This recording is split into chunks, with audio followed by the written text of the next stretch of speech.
The Iron Bowl of basketball. Man, this one's going to be spicy.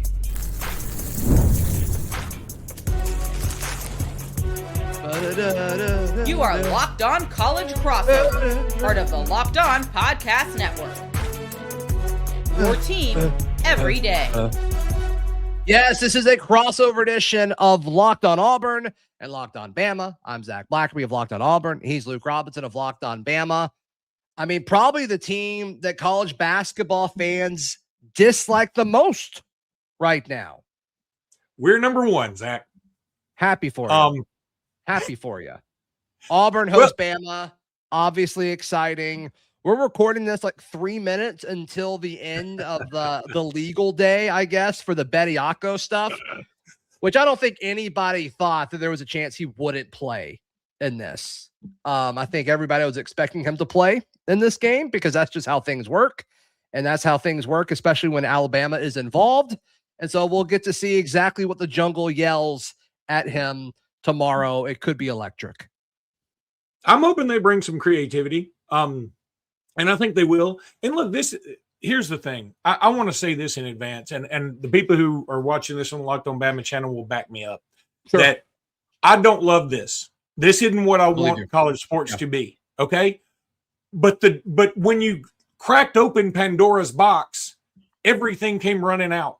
And this is just, you think this is the worst thing you ever heard. Then the next thing is the worst thing. Then the Bediako thing. And now there's this Amari Bailey thing who actually played NBA games.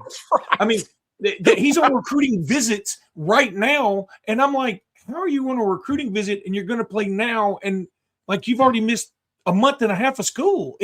I mean, it blows my mind. Jack, I'm going to say this at the very top, that I think you should have 5 years to play 5, whether you get hurt, whether your auntie gets sick, whether you get strep throat, you have tonsillitis, whether you transfer and it's a bad decision, whatever it is. Yeah. Correct. Because guess what? In high school, you get 4 years to play 4. That's it, unless you start at 8th grade and then you get 5 years to play 5. So you don't get another year back unless you fail. You start in 7th grade. I mean, well, there's some high schools like that, but not many. What if you start in 7th grade? Okay, he can start in 7th grade. Yeah, you can play every grade. What if you start in 6th grade, Luke? I know you're going to keep going down this rabbit hole, aren't you? It's a fun one. I'll be honest with you. But I'm pro 5 years to play 5, and you can play all 5. You don't have to take a red shirt. You got 5 years to do all 5. And then if something happens, that's life. That's the consequence of life. We've all faced it, right? I'm down for 1 free transfer. 1. And then after that, you got to sit a year. And guess what? When you sit a year, it counts as one of your 5. I think that's very fair. These are all things that seem like common sense to me. But right now, there is no common sense. You know, everybody talks about Bediako, and I get it. While if this were the only thing going on, I'd be against it, just as against it everybody else. But when you see things like Ole Miss calling a Clemson signee, transfer signee, while he's in class, Texas getting an Alabama transfer while he's in class at Alabama, it's all screwed up. You see, Alabama and Auburn both have 2 guys. But it's not the same thing, Luke. It's not the same thing. It's a part of the whole rich tapestry. That's my point. The whole rich tapestry of just awfulness. Now, you can say, if you want to take this one unique thing, then I'm also of the belief, and I know some people disagree, I say no pros at all. No Euro pros, no nothing pros. If you went pro in any description, you're done. I'm down with that. But the problem with that, college players are getting paid now, so aren't they kind of pro? Is there even an amateur anymore? I mean, I think that is all things that they need to legally define now, 100%. 100%. But as far as the comparing the eligibility aspect of this to tampering, I don't think is the same thing as far as reaching out to other players, and because I don't think that's really been defined by anyone.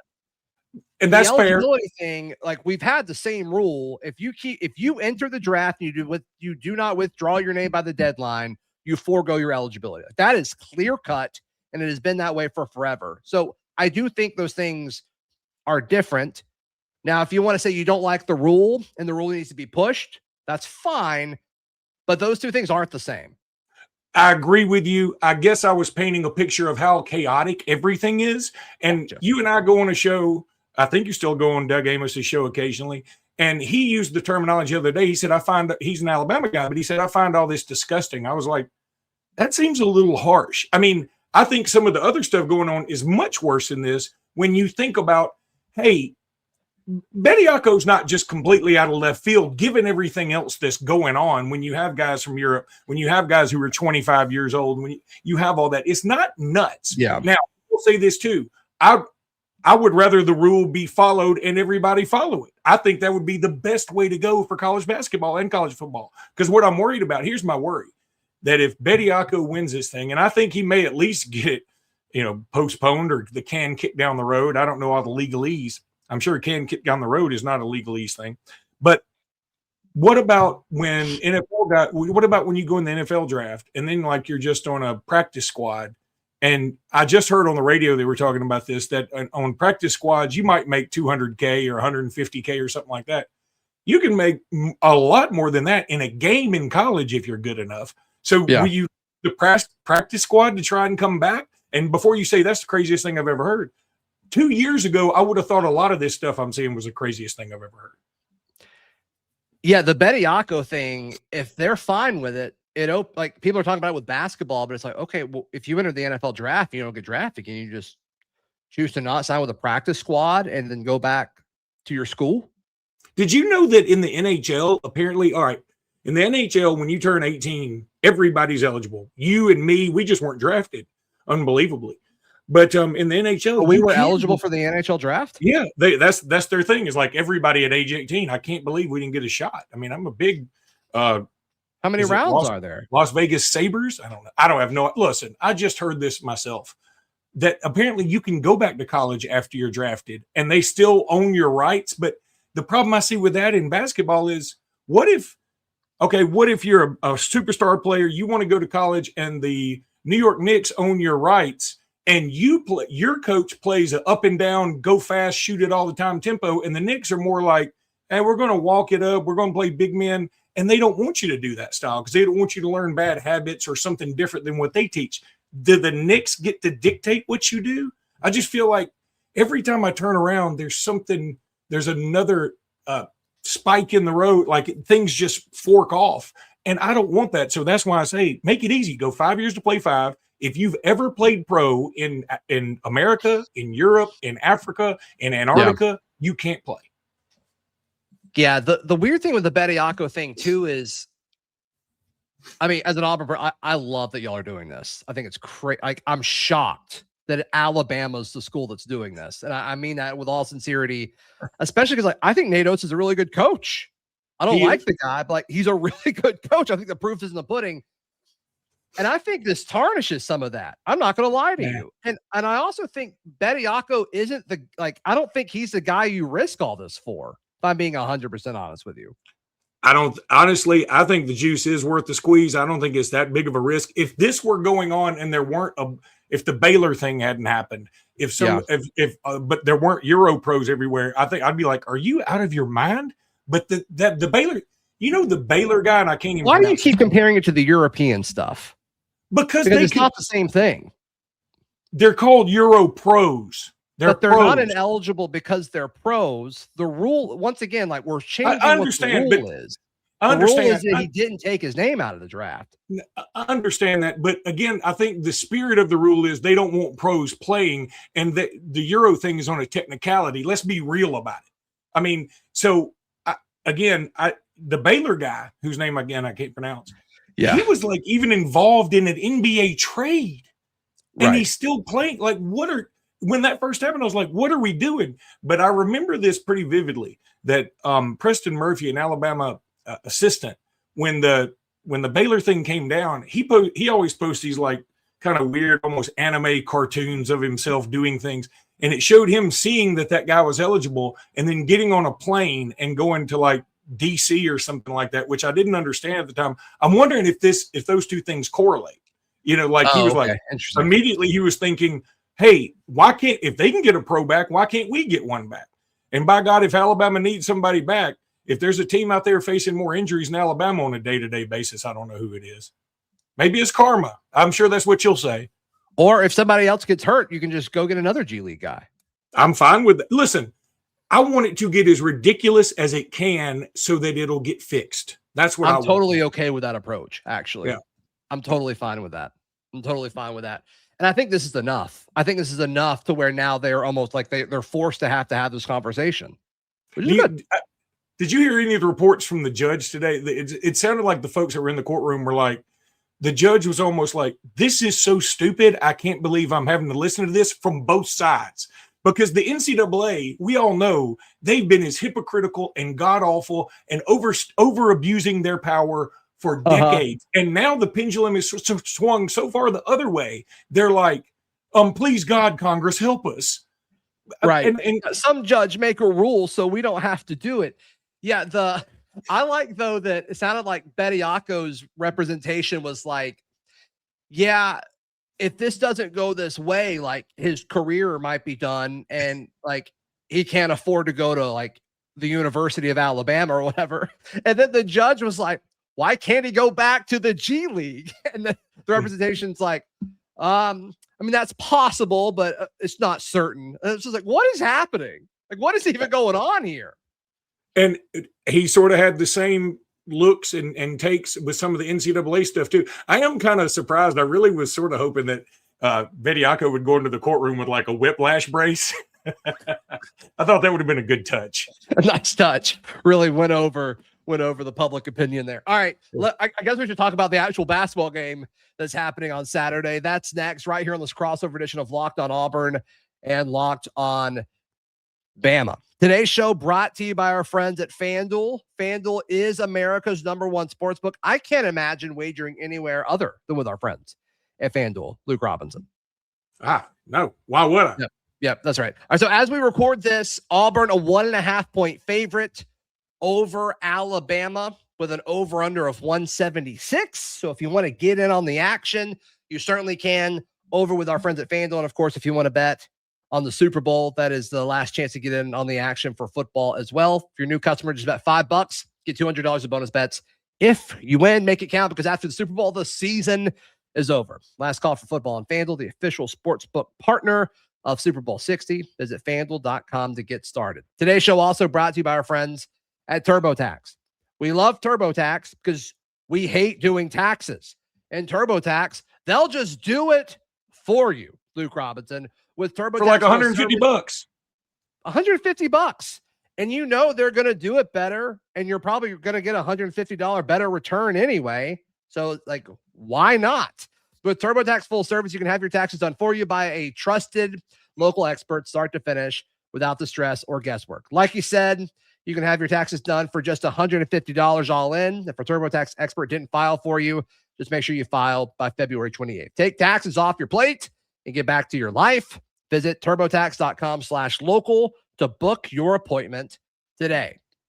Alabama heading to Neville to take on the Auburn Tigers in a game that feels a little weird. Neither of these teams being ranked when this game has meant so much nationally and, of course, in the conference over the last few years. Both teams kind of taking a little bit of a step back this season. Is there a storyline for Bama outside of this game, going into this game outside of the Bediako stuff, Luke?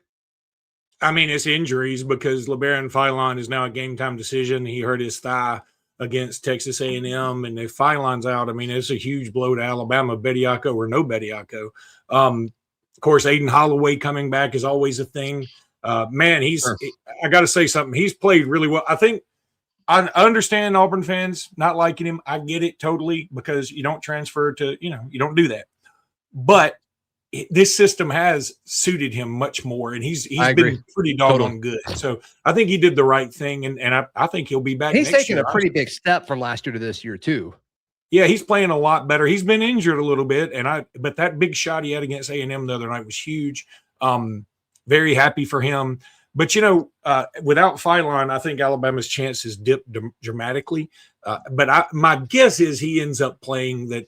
I don't think this is any kind of like coaching game or anything. I think it's just that he actually is hurt. And look, Alabama's injury report has been as extensive as anybody's every single Friday evening. Right. Yeah, I think the Auburn side of this is like they're close to putting it all together. They went on a little bit of a stretch there. They lost at Tennessee, which is obviously hard to win there.